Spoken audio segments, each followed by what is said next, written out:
Tuhan memperhatikan Sara seperti yang difirmankannya, dan Tuhan melakukan kepada Sara seperti yang dijanjikannya. Maka mengandunglah Sara, lalu ia melahirkan seorang anak laki-laki bagi Abraham dalam masa tuanya, pada waktu yang telah ditetapkan sesuai dengan firman Allah kepadanya. Abraham menamai anaknya yang baru lahir itu Ishak, yang dilahirkan Sara baginya. Kemudian Abraham menyunat Ishak, anaknya itu, ketika berumur 8 hari, seperti yang diperintahkan Allah kepadanya. Adapun Abraham berumur 100 tahun ketika Ishak anaknya lahir baginya. Berkatalah Sara, Allah telah membuat aku tertawa. Setiap orang yang mendengarnya akan tertawa karena aku. Lagi katanya, siapakah tadinya yang dapat mengatakan kepada Abraham, Sara menyusui anak? Namun, aku telah melahirkan seorang anak laki-laki baginya pada masa tuanya. Bertambah besarlah anak itu dan ia disapih. Lalu Abraham mengadakan perjamuan besar pada hari Ishak disapih itu. Pada waktu itu Sara melihat bahwa anak yang dilahirkan Hagar, perempuan Mesir itu bagi Abraham, sedang main dengan Ishak anaknya sendiri. Berkatalah Sara kepada Abraham, usirlah hamba perempuan itu beserta anaknya, sebab anak hamba ini tidak akan menjadi ahli waris bersama-sama dengan anakku Ishak. Hal ini sangat menyebalkan Abraham oleh karena anaknya itu. Tetapi Allah berfirman kepada Abraham, janganlah sebal hatimu karena hal anak dan budakmu itu. Dalam segala yang dikatakan Sara kepadamu, haruslah engkau mendengarkannya. Sebab yang akan disebut keturunanmu ialah yang berasal dari Ishak. Tetapi keturunan dari hambamu itu juga akan kubuat menjadi suatu bangsa, karena ia pun anakmu. Keesokan harinya, pagi-pagi Abraham mengambil roti serta sekirbat air dan memberikannya kepada Hagar. Ia meletakkan itu beserta anaknya di atas bahu Hagar. Kemudian disuruhnyalah perempuan itu pergi. Maka pergilah Hagar dan mengembara di padang gurun Beersheba.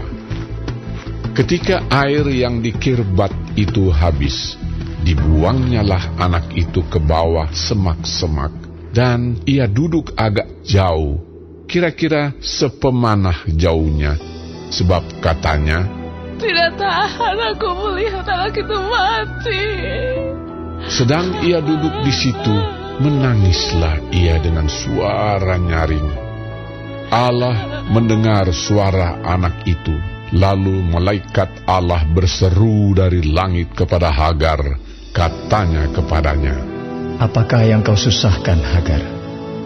Janganlah takut, sebab Allah telah mendengar suara anak itu dari tempat ia terbaring.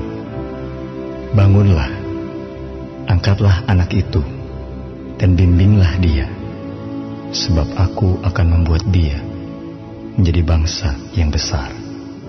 Lalu Allah membuka mata Hagar, sehingga ia melihat sebuah sumur.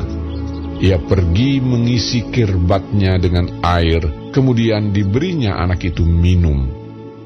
Allah menyertai anak itu, sehingga ia bertambah besar. Ia menetap di padang gurun dan menjadi seorang pemanah. Maka tinggallah ia di padang gurun Paran, dan ibunya mengambil seorang istri baginya dari tanah Mesir.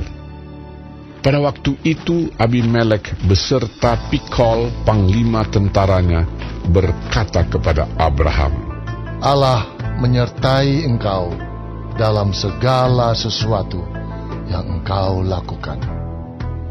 Oleh sebab itu, bersumpahlah kepadaku di sini demi Allah, bahwa engkau tidak akan berlaku curang kepadaku, atau kepada anak-anakku, atau kepada cucu cicitku, sesuai dengan persahabatan yang kulakukan kepadamu.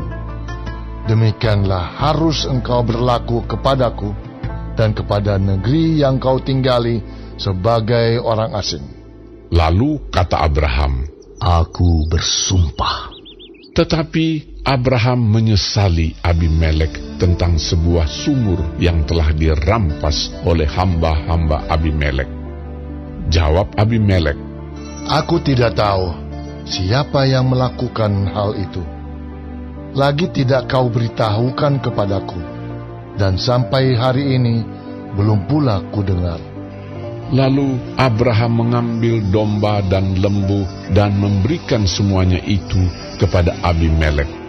Kemudian kedua orang itu mengadakan perjanjian. Tetapi Abraham memisahkan 7 anak domba betina dari domba-domba itu.